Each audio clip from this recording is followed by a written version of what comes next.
In this video, I'm going to show you how to install a vertical baler. All you need is a Class A CDL, a semi, a young kid with a strong back, a 6,000-pound forklift, and a service truck. I'm putting a rubber mat under the bottom corner of this baler so that when it breaks over center, it doesn't suck back under toward the forklift. That's the first thing. I'm going to spin around here and lift up on the top and I think in this case I put a hammer underneath that piece of channel just so I can drive up under it with the forklift.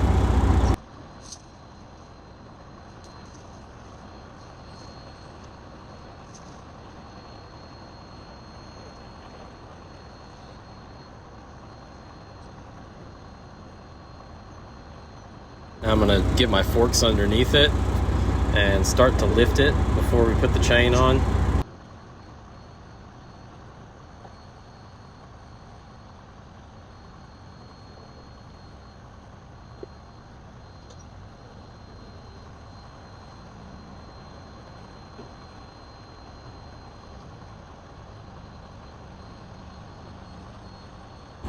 You can take it up quite a ways before it breaks over. Put the chain on now. You want to leave a fair amount of slack in the chain because if you don't, when it breaks over center and you go to set it down on the ground, the forks are going to get pinched in between your lift and the baler, and that could, it could put a hole in the baler or just cause some unnecessary issues. So you leave a little bit of slack in it so it can break over center.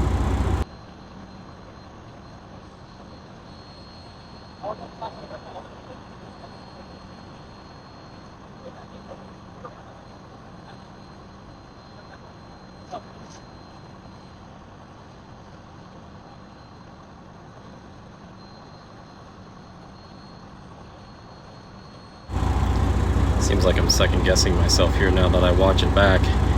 It's just a guessing game, really. Normally we do this with 2 forklifts, but this time we just brought one, and I wanted to show Gabe how to do it with 1 forklift and try to get familiar with it.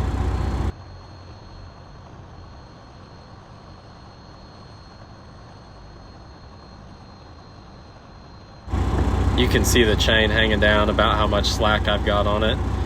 And here it goes. All right. Yep, and then there's where the mat comes in so it doesn't try to suck back underneath toward the forklift and damage the machine or any equipment around it. In this case, we're flipping it in the parking lot, so it makes it easy. Less potential for damaging anything, the customer stuff or our equipment or the baler. That's pretty much it for that. We're gonna, I'll pick back up once we've got it inside and try to explain some of that. Got this thing inside now, about 30 inches off the wall. We put 3/4 inch anchors in all 4 corners. 30 inches off the wall, so the customer has plenty of room to walk between here and feed the bale wire. All right, power's hooked in, disconnects on. Kind of looped this around here a lot because I didn't feel like cutting it down because it's metal conduit. Got our wires in the motor starter, and then we're going to check motor rotation. It needs to spin clockwise so that it spins the pump correctly. It is backwards. All right, so we're going to swap 2 legs in the disconnect. That'd probably be the easiest. This is where we hook the power in at. It's hard to see. Okay, so our 3 legs come in. This is 3-phase 480 motor starter. This is the overload. It is set correctly for 480. And then this is the transformer. These here, this is where you would change it for your voltage. It's set on the 2 outside positions, which means that it's set for 480 volts. Check it again now that we switched the and you can kind of hear it load up. You can kind of hear it load the pump different when it's spinning the right way. All right, let's try it.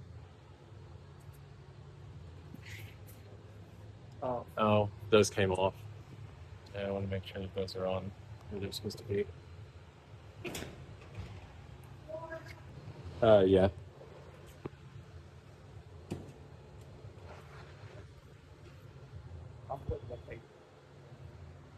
Okay. All right, pull the gate down.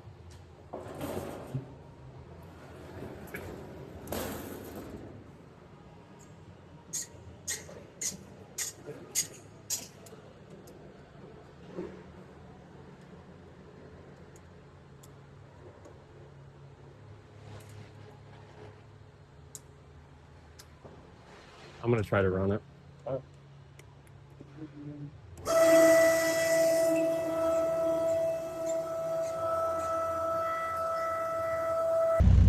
right, that was a pretty easy one. There was no removal, and we weren't in any confined spaces, so it was a good one to do the first vertical baler video on. I'm all loaded up and ready to head back to the shop. See you on the next one.